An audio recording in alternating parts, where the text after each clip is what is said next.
See, there's a giant hole. You know, you could hide some money in there. Things can fall in there, jamming the hinge possibly, potentially. You know, you can smuggle things into the country with that large hole. Today, we're going to be taking a look at Sony's industrial design portfolio, specifically their WH-1000M5s. Crazy name, I know. Not a lot of people are fans of that name. They should just really give it like a real legit name, you know? Like for Honda, it's a Honda Accord, or the Civic, or the Passport. But anyways, these are wireless industry leading noise canceling headphones. They have created 5 different versions of these pair of headphones already. The first 4 were pretty much iterations of the same industrial design, and what's unique about this one actually is that they have departed from that ID and have moved into a completely different direction. So this is going to be a buyer's page. You know, they have the price and everything like that. You can also see the different colors that they have. Ooh, this is a pretty nice color. I like that a lot.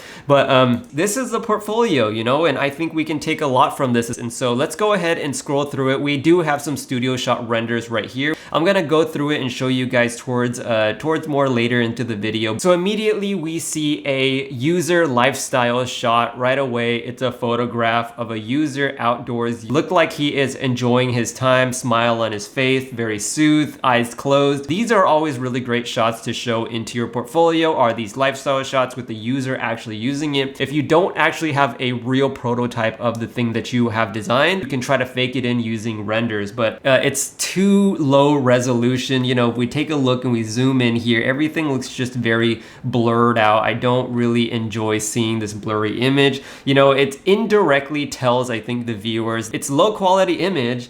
Therefore, is it a low quality product? You know, obviously it's not, right? We all know it's not, but if you see nice high quality renderings, high quality images, you just immediately, that's on the same mind track, you think it's gonna be high quality. Anyways, after that, it looks like they have a video of it. I've seen a couple of industrial designers, they show a video. You usually see, you know, sketches, obviously. You see nice renders, you see like lifestyle shots, but you typically don't see video. This is the moneymaker shot. This is my favorite shot of all time, other than the front view. This is what I call a studio hero shot, meaning that it's kind of like a front 3/4. Either you're looking towards the left of it in this situation where I'm looking more towards the right. Take a look at the CMF or color material in the finish. Obviously the color is going to be black. It also comes in another kind of off-white color, but this one here is going to be black. It's pretty much the color that they have used to primarily show off these pair of headphones. If we take a look at the materials, it looks like there is some very smooth, not too textured leather or leatherette type of material for the headband.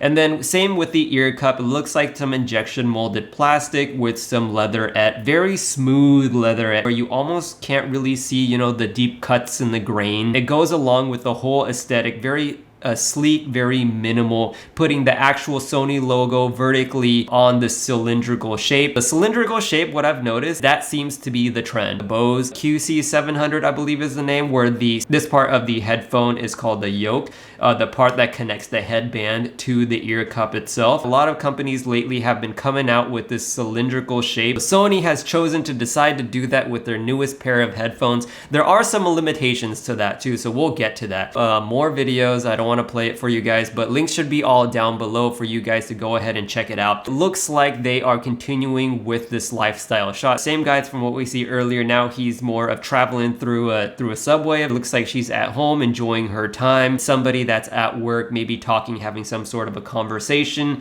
hanging out in a real life situation of what it could possibly be. So it's always nice to have put your product in the environment that you imagine it would live on a daily basis. 4 different images. I wish the images were high quality, like I said before. Then we have another video. So they really want to push these videos on us. You know, this is the 3rd video already. So here we can see a slightly different angle of the cylinder or the yoke. It looks like it's slightly kinked out. It's not a completely straight one. And then on the back side of the cylinder, it looks to be where all the hinges live. Now we see more of a CAD model actually, you know, and it looks like to be indicating multi-noise sensor technology. This is where they're trying to point out the different kind of microphones that they have in this headphone, and how they're able to show that is with these white squares, and then the headphones themselves are really grayed out with a lower opacity. This is an interesting way to show off certain features of your idea of your design. Fade everything out, having the features or whatever it is glow into it. All the products that we are designing are for people. People are going to be used as things. So when you are putting together your portfolio, you do want to show some sort of a hand, some sort of a happy face, some sort of somebody using your product. We are going to have pages like this where we're just showing words and icons, and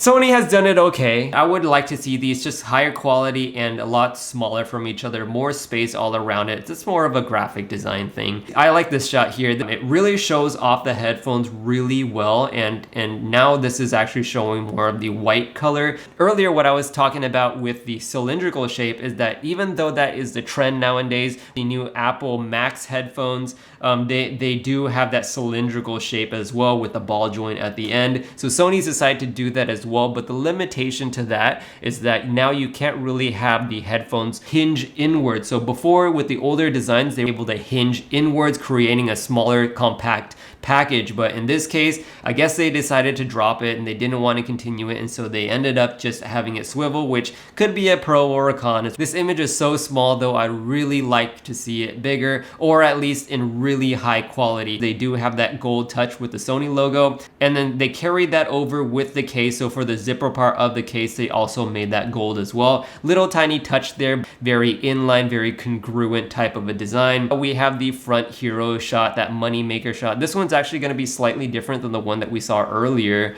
Let me go back to it. So this one here, there's more tipped downwards where you're looking up at the headphones. And then this one here is more of a straight on hero shot. So that's pretty cool. I think I like the other one better. It looks a little bit more dynamic. These headphones actually look really nice for the quality of this image to not.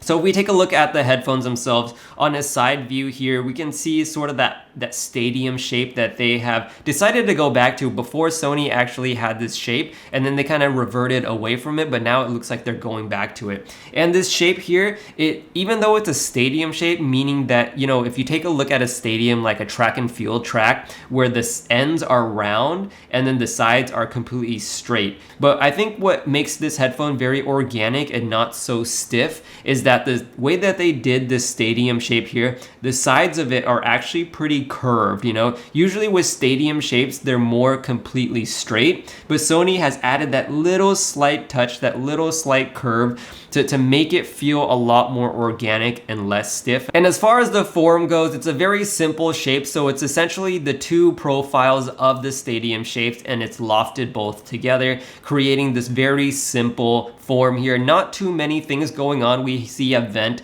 that's on this side and a vent that's on the top. The reason why they have that is for mostly the A and C. So here we see the very nice front view shot, and we can see that the headband here is very simple. It's very sleek. The top seems to be thinner than the sides, which is very interesting. Usually the top is actually going to be thicker so that it sits on the head and it feels more comfortable. But I imagine the reason why they did that is because they have this whole cylindrical shape now that's inserting into the headband. The issue with it is at certain angles, you could see the really large gap where the hinge works. So Sony doesn't show that off, which is very smart on their part. You know, I don't really see it in any of these images here. But when I take a look at MKB's video, you know, you could definitely see what's going on here. You can see there's a giant hole. You know, you could hide some money in there. Things can fall in there, jamming the hinge possibly, potentially. You know, you can smuggle things into the country with that large hole. So that's actually a very interesting slash, you know, not so good aspect of this type of a trendy cylindrical shape, is that one, obviously you can't hinge it in like I mentioned earlier,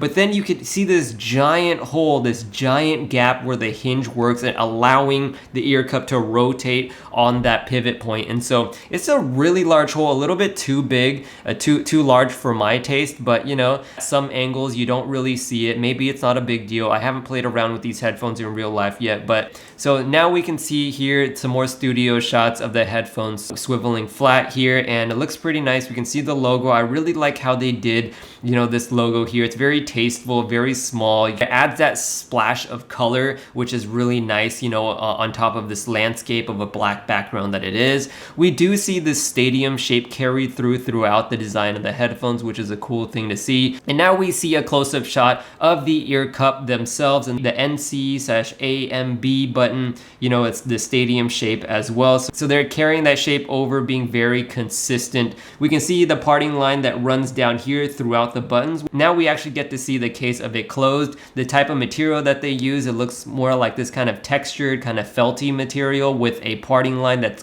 runs through it. And then we have a couple of cables. So we have the charging cable, I imagine, and then an aux cable. All right, guys, that is about it. I hope you enjoyed this video. It's slightly different from my other ones, actually reviewing the ID portfolio of an actual company. You know, maybe I'll do another one if you guys like it. Let me know down in the comments if you enjoyed this video. If you did, definitely go ahead and hit that thumbs up button. It would really help me out for the YouTube video, the YouTube algorithm. Also, subscribe to the channel if you haven't already. And then leave me a comment down below if there's anything else you would like me to cover in the next video. All right, guys, my name is Jimmy Design, and I'll catch you in the next one. Peace.